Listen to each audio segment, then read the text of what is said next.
ಈ ನಗರದ ಹೆಸರು ಉಜ್ಜಯಿನಿ. ಎಲ್ಲ ಜನರು ಉಜ್ಜಯಿನಿಯನ್ನು ಒಂದು ಆದರ್ಶ ನಗರದ ದೃಷ್ಟಿಯಿಂದ ನೋಡುತ್ತಿದ್ದರು. ಮತ್ತಿದಕ್ಕೆ ಒಂದೇ ಕಾರಣವೆಂದರೆ ಇಲ್ಲಿಯ ಮಹಾಪರಾಕ್ರಮಿ ರಾಜ ವಿಕ್ರಮ, ಅಂದರೆ ವಿಕ್ರಮಾದಿತ್ಯ.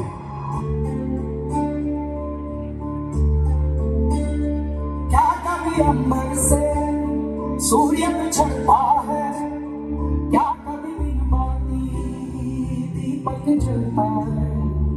क्या कभी अंबर से सूर्य बिछड़ता है, क्या कभी बिन बाती दीपक जलता है। कैसी है छोड़ गया छोड़ू कैसे जिएंगे हम, तू ही किनारा तू ही सहारा तू जग सारा, तू ही हमारा सूरज तू ही तारा। जय जयकारा जय जयकारा, स्वामी देना साथ हमारा। जय जयकारा जय जयकारा, स्वामी देना साथ हमारा।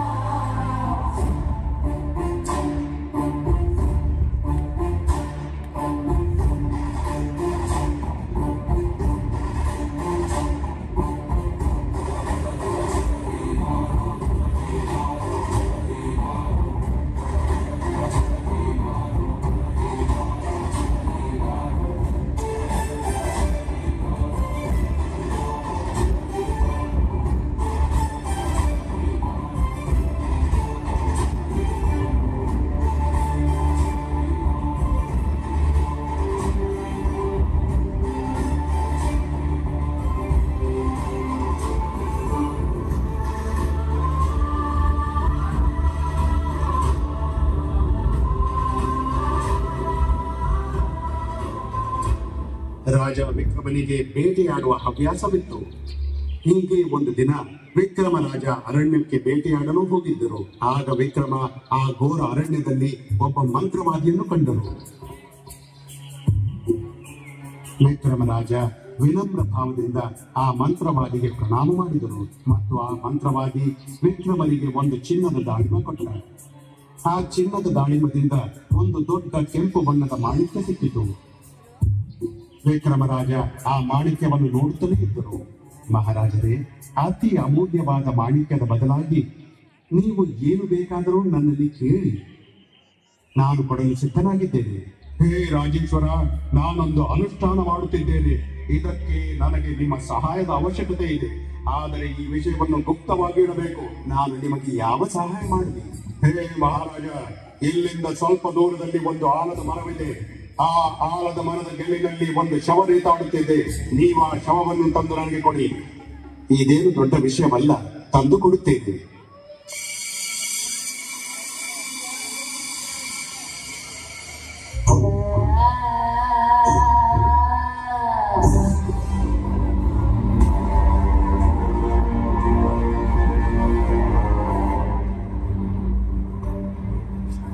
ಸುತ್ತ ಸಮುದ್ರ, ಮಧ್ಯದಲ್ಲಿ ಕಾಡು,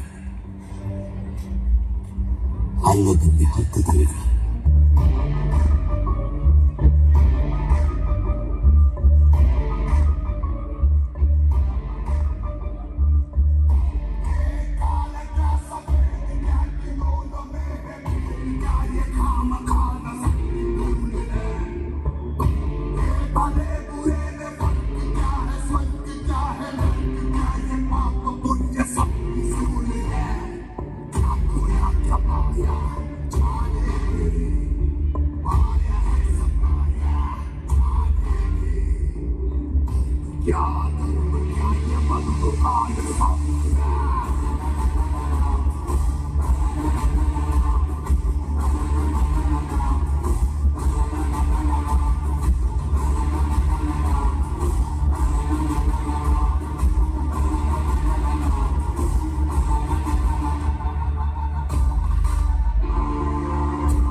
ರಾಜನಿಗೆ ಆಲದ ಮರದ ಗೆಲ್ಲಿನಲ್ಲಿ ನೇತಾಡುತ್ತಿರುವ ಶವ ಗೋಚರಿಸಿತು. ರಾಜ ನಂತರ ಶವ ಬಿದ್ದ ಆಲದ ಮರದ ಗೆಲ್ಲನ್ನು ಕಡಿದು ಹಾಕಿದರು. ನೆಲದ ಮೇಲೆ ಬಿದ್ದ ಶವ ಅಳಲಾರಂಭಿಸಿತು. ರಾಜನಿಗೆ ಈ ಶವದೊಳಗೆ ಯಾವುದೋ ಭೂತ ಇರಬೇಕು ಅನ್ನಿಸಿತು. ಆದರೆ ವಿಕ್ರಮರಾಜ ಭಯಪಡದೆ ಆ ಶವವನ್ನು ತನ್ನ ಬೆನ್ನ ಮೇಲೆ ಹಾಕಿಕೊಂಡರು.